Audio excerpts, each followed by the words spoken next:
નમસ્કાર, હું છું આશિષ દરજી. તમે જોઈ રહ્યા છો એસએમએ ન્યૂઝ. જોઈએ આજના સમાચાર. બેચરાજીના કાલરી નજીક રિક્ષા અને ટ્રેલર વચ્ચે અકસ્માતમાં બાળકના મોત બાદ તેની નાનીનું પણ મોત નીપજ્યું. 2 લોકો સારવાર હેઠળ. મહેસાણા જિલ્લાના બેચરાજી નજીક ગઈકાલે એક ગમખ્વાર અકસ્માત સર્જાયો હતો. રિક્ષા અને ટ્રેલર વચ્ચે સર્જાયેલા અકસ્માતમાં એક 17 દિવસના બાળકનું અને એક મહિલાનું મોત નીપજ્યું હતું. સમગ્ર અકસ્માતમાં 2 લોકોને ગંભીર ઈજાઓ પણ થઈ હતી, જેઓને સારવાર હેઠળ ખસેડવામાં આવ્યા હતા.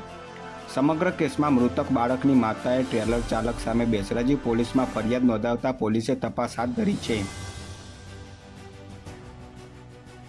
22મીથી 30 ઓગસ્ટ સુધી અતિભારે વરસાદની શક્યતા. ગુજરાતમાં 80% વિસ્તારમાં વરસાદી માહોલ રહેશે.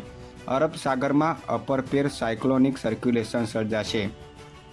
ગુજરાત રાજ્યમાં હાલ મેઘરાજાએ વિરામ લીધો હોય એવી સ્થિતિ છે. હવામાન વિભાગ તથા હવામાન નિષ્ણાતોએ હજુ પણ આગામી એક સપ્તાહ દરમિયાન છૂટાછવાયા વરસાદની આગાહી કરી છે.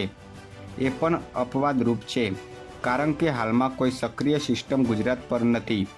પરંતુ આગામી દિવસોમાં ગુજરાતમાં વિવિધ ભાગો પણ સિસ્ટમ સક્રિય થતાં અતિવૃષ્ટિ જેવો માહોલ સર્જાઈ શકે છે.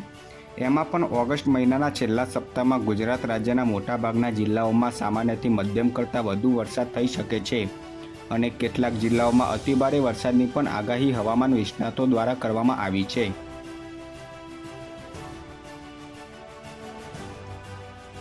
સુરતમાં ફરિયાદીને સારા વળતર લાલચ આપી શેર માર્કેટમાં રોકાણ કરવા પૈસા ટ્રાન્સફર કરાવ્યા.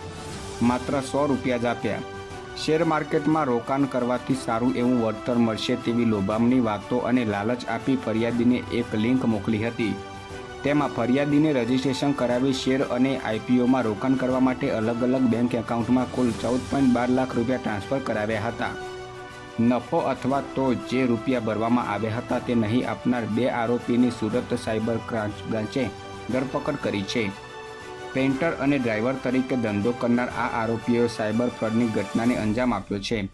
14.12 લાખની લોભામણી લાલચ આપી ટ્રાન્ઝેક્શન કરાવ્યા બાદ નફાના માત્ર 100 રૂપિયા જ આપ્યા હતા. સુરતમાં યુવકોએ જ યુવકોને શરીર સંબંધ બાંધવા બોલાવી ખેલ પાડ્યો. નાની ઉંમરે જ ગેંગે ખતરનાક પ્લાન સાથે લૂંટને અંજામ આપ્યો.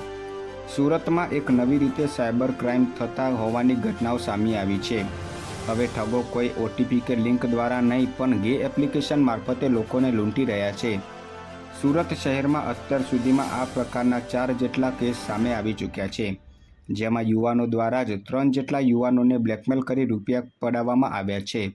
આ આરોપીઓની મોડસ ઓપરેન્ડી એક છે, જ્યારે એપ્લિકેશન અલગ અલગ છે. અત્યાર સુધીમાં આવી 3 ગેંગ ઝડપાઈ ગઈ છે, જેને નાની ઉંમરમાં જ ગે લોકોને શિકાર બનાવી લૂંટને અંજામ આપ્યો હતો. વધુ સમાચાર માટે જોતા રહો એસએમએ ન્યૂઝ.